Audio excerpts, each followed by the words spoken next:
Today is a special day for Gottfried Radio Network, as we are going to be diving into how music, prayer, and religion all coincide. We'll look closely at a family who has used music specifically to inspire and bring together members of the Jewish community. Music has played a major role in prayer since the most ancient time. In Judaism, chanting of the Torah follows notations which were applied by the classical 10th century Masoretes, or those who carefully preserve the text of the Torah. In America alone, over the past few decades, over 2,000 recordings of Jewish music have been created, with listeners from all sectors, ranging from the Orthodox to Reform Jews. Music has allowed for a support system for words, a structure of time, communal bonding, and evoking emotion. Gary Korn, a father of 4 girls from Westport, Connecticut, has found a way to intertwine music into the shaping of his family's cultural identity. Gary was raised in a conservative household, and although his family today is Reformed, he strongly believes that continuing to celebrate the traditions and holidays of the Jewish religion are extremely important and should never be forgotten. Anya Peterson Royce stated in her book, Ethnic Identity, "No ethnic group can maintain a believable, viable identity without signs, symbols, and underlying values that point to the distinctive identity." It's clear that Royce, like Gary, believes that in order to fully own your ethnic identity, you are required to perform it. One's definition of perform it might be different, but as one might say, it's the effort that counts. While in college, Gary had a life-changing experience when he attended his friend's family Passover Seder. It was here when Gary decided that he would create something similar for his family in the future. After speaking with Gary, here's what he had to say about this Passover Seder and why he enjoyed it so much. What made it unique was it wasn't how religious it was how fun it was. And the participation, the father who led the whole thing had a microphone, and he was encouraging everyone to tell different stories, and the Haggadah was full of all things that the kids had made over the years, and it was just an amazing night. I remember turning to my wife Sherry at the time saying, when we have a family and we make a Seder, this is what it's going to be like. We're doing this.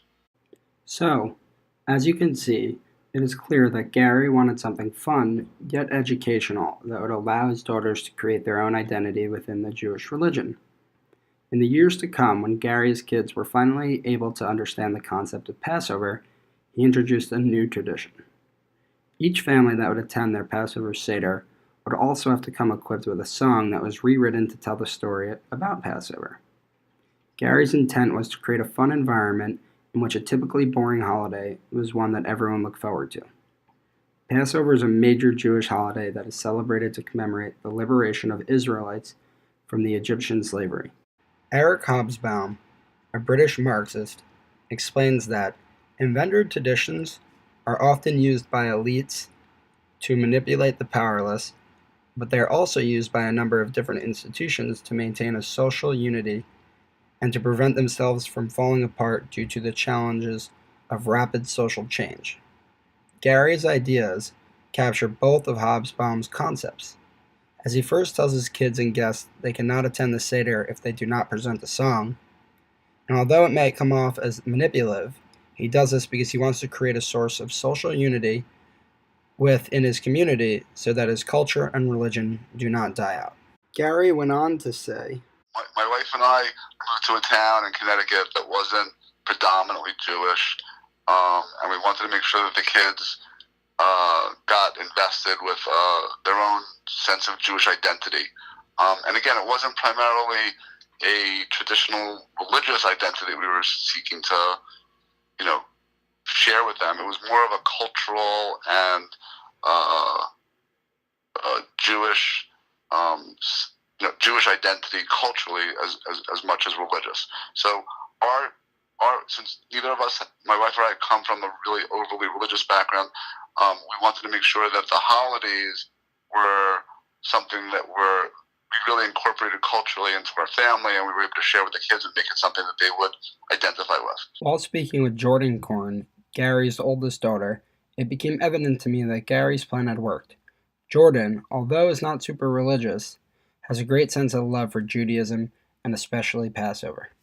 He totally succeeded because Passover is all of our favorite holidays. I look forward to it every year because it's this time where we all come together and we're singing and are the families all together doing this one amazing thing, and everybody gets so into it and excited to do it together. And I think that that's such a rare thing, especially nowadays, and that's kind of what makes me so happy. So maybe it's not connecting totally to Judaism in a traditional sense, but for me it is, because that's what Judaism means to me. It's about family and tradition and, passing on tradition year after year, and something that my dad has passed on to us and really instilled in us, and something that I definitely will pass down to my kids and continue the tradition. Jordan also made it clear that she has a lot of fun while writing these songs and working with her sisters to create the best lyrics about the story of Passover.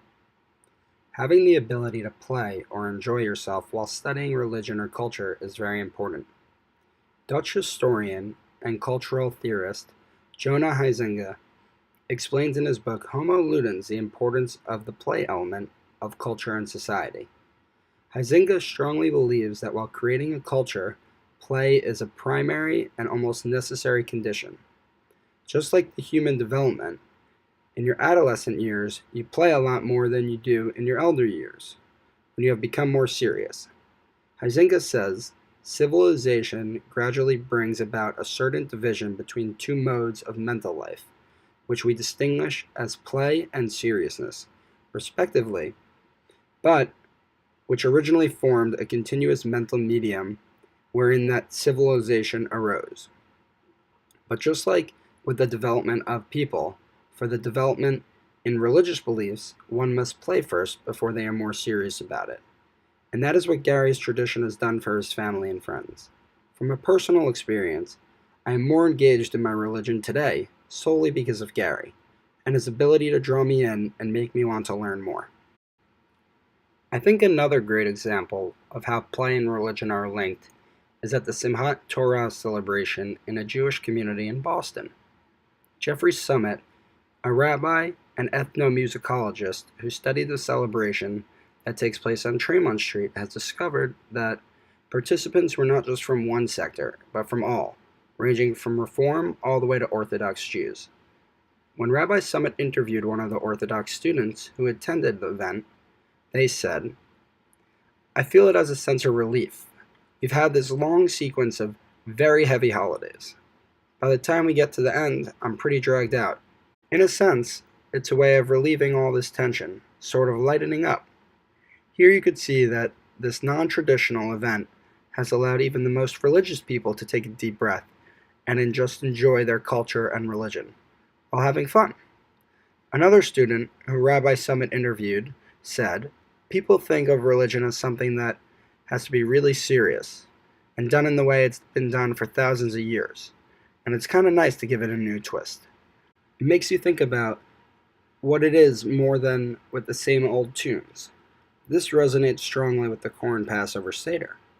Most traditional Seders are long, boring events where you say the prayers and eat with your family, but at the Corns, everyone is singing, dancing, and enjoying themselves, as they also come together to respect the holiday, which is the main reason everyone is together in the first place. I know at this point in the podcast, you're most definitely wondering what the songs sound like that are presented. So now I'll play you a little snippet of one of this year's songs, which the Corn Girls presented. It starts with lots of small soup before we even start the meal. My roar and her roasted too. We eat it all as part of the deal. There's so much food to be shared. Grab the matzah and the Seder plate. Then Gary says a few prayers, and we list all 10 plates. It's time for some grub. Hope the brisket isn't burnt. This night is so fun because we've learned. At the courthouse over Passover, it's a musical that we all know and adore. You can't help but sing along. We're singing through the Seder. You try to resist, but we all know it's no use. So just give it up and sing yourself a tune. We can't help but sing all night. We're singing through the Seder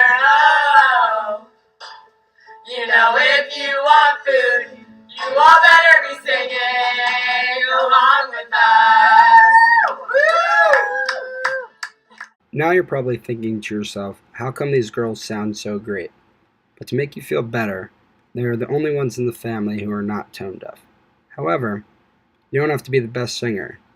You just have to try your best, and that is all Gary cares about. If you pay close attention to the words that the girls chose to rewrite into their song, you would have heard about the many themes of Passover, the foods they eat, and most importantly, you would hear how much fun they were having. When I asked them how they go about choosing a song to rewrite, they said they normally like to use whatever the popular Broadway play was throughout the year. 2 years ago, they used Hamilton, and this year, the theme was Dear Evan Hansen. I think that what makes this event so unique is that all the families choose different songs to sing to, but each of the songs touches on the same themes and topics. The Jewish religion is a very impressive one because of how closely the community is. Although there are many significant differences in the sound of some Jewish prayer, like if you were to look at the Ashkenazi versus the Sephardic cultures, they might sound and look different, but if you truly take away all that's covering it, you'd see that they have the same beliefs and are very similar in many ways. I think that the ability for the Jewish people to share such a similar baseline is what makes the religion so special. Throughout the many years the Korans have held this Passover Seder, many new faces are often invited. This year, David Barmish, a Jew from Montreal, Canada, attended his first Seder at the Korans. Here is what he had to say about the event. Being born in Canada, this was my first Seder in the United States. And I was curious to see how I consider myself Jewish, how that would align with the Jewish identity of, the people at this Seder. And working through the song, it was pretty funny seeing that we really identify with a lot of the same things. And each idea that we'd run by each other would kind of stick with the other person and resonate. They would always understand what it was. And, obviously there were some difference in, maybe some matzah brand names or Passover dish names. However, at the end of it, it really just showed how closely tied the Jewish community is across North America and even across the world, as we're able to all identify with the same things. As you can see, it doesn't matter where you are from or what type of Jew you are. Taking the time to write a song and the word choices that everyone uses and how similar they are between each family proves how closely knit the Jewish community is. I think this brings about a very important concept when thinking about prayer: keva versus kavanah. It is very clear that keva and kavanah are both present at the Koren family Passover Seder, while each family writes their song. The power of keva is evident when David speaks about how when he was writing his song and talking to the other people about it, each theme they would bring up fully resonated with everyone else. It did not matter where they were from. Keva is the actual text and the structure of the words and ideas, so as each person presented their song about the holiday, you could see that each person and family was connected automatically. Kavanah, on the other hand, is the experience or the personal touch that one has on prayer. Kavanah can be different person to person or community to community, but what makes it so important is that everyone can express their prayer in their own way.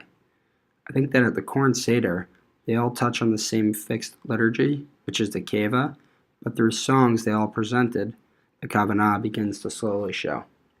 Without even knowing the terminology for keva and kavanah, David had explained to me why he thought the Seder and the addition of the singing part was so amazing to him.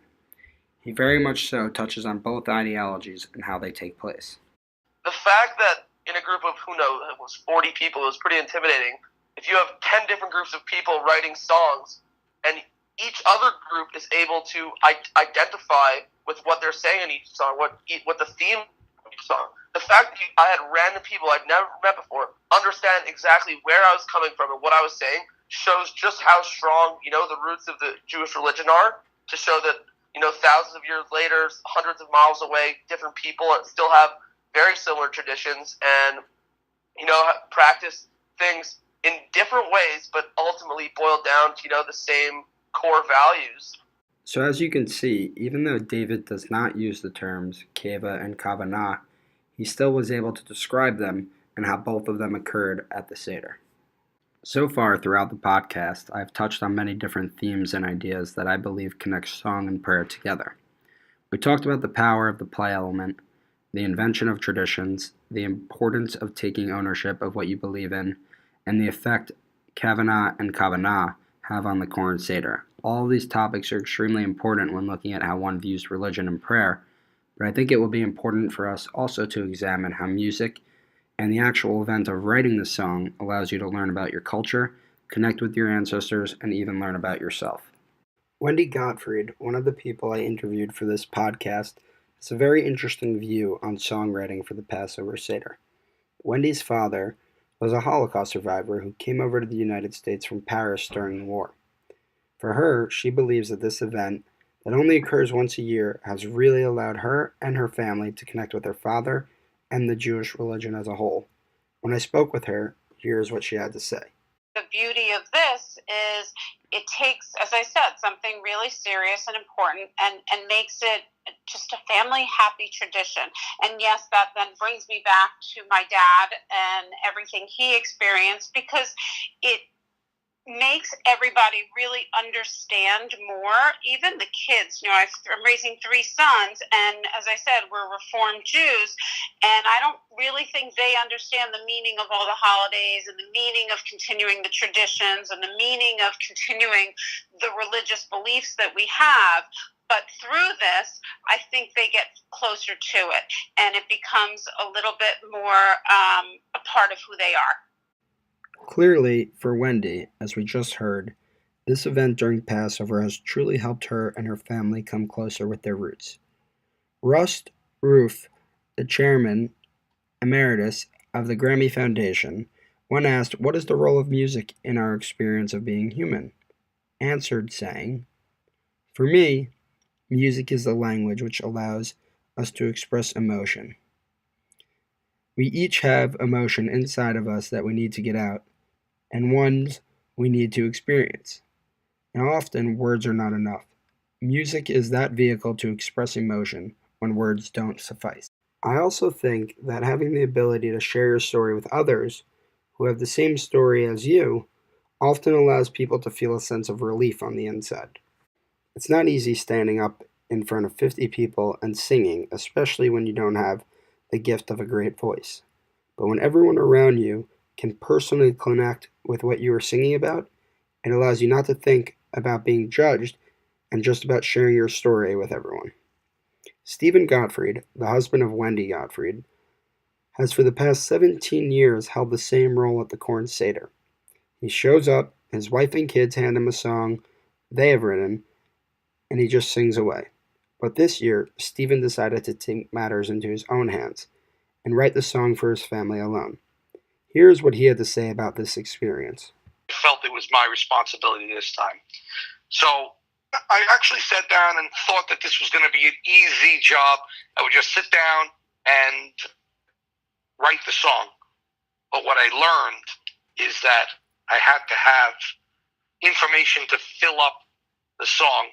So when I decided to talk about Pharaoh, I really had to go back and learn a lot more about Pharaoh, about the Seder, and about the whole event. And I am ready for the Corn Passover Seder of 2019. I've already got the song music picked out, and I'm going to pick another portion of the Seder to write about. And, of course, again, I'll have to learn a little more. So maybe by the time I'm 70, I will know everything about the Passover Seder and all the participants. So, as you can see, Stephen, a man who is not particularly the most religious person, and who for 17 years has held off from writing the song for his family, finally did it and loved the experience. You could tell from his curiosity that this event did change him and has encouraged him to learn more about his religion and his culture. Through the power of music, people are able to open up a new door to prayer, religion, and their own cultural identity. Without the ability to express our beliefs through song, people would quickly lose interest, and cultures and identities would slowly fade away. As Russ Roof said it best, think, why do people put music behind slideshows we make at home? In soundtracks to movies? to change our mood when we get in a car, to help us deep think? It's because music is that language that helps us express and experience emotion. Thank you so much for listening in on today's podcast. And thank you, Gary Korn, for creating a tradition that has inspired many people already and will continue to in the years to come. Before I let you go, I thought it would be best to play a little song for you that I myself wrote during the Passover Seder in 2016. Enjoy. This ain't for no pharaoh figure. If you're a real Jew, then pray with me. This one for them good Jews. Them hipster Japs that chocolate stacks. Hirsch Lifers, Lulu, and Mercedes-Benz. Peapod, we know about you. Don't buy the tefillin unless they pop it. The rabbis, my moil. That's Manischewitz pop in that holy city. This one's for my pappy, who's all about that money. Gotta love Jerusalem. Them bad Jews, we're used to them. I don't pray with no snitches, so don't tell me who's telling. This one for them college Jews, them bad corns at Michigan. Shout out to them freshmen on Instagram, straight flexing. Pop the matzah, I'm sweating. Pop the matzah, I'm sweating. Mama always told me, boy, count your blessings. In this I trust, so I kept counting them shekels. I'm too fat, you know this. Let me give your kid a nice breast. The end.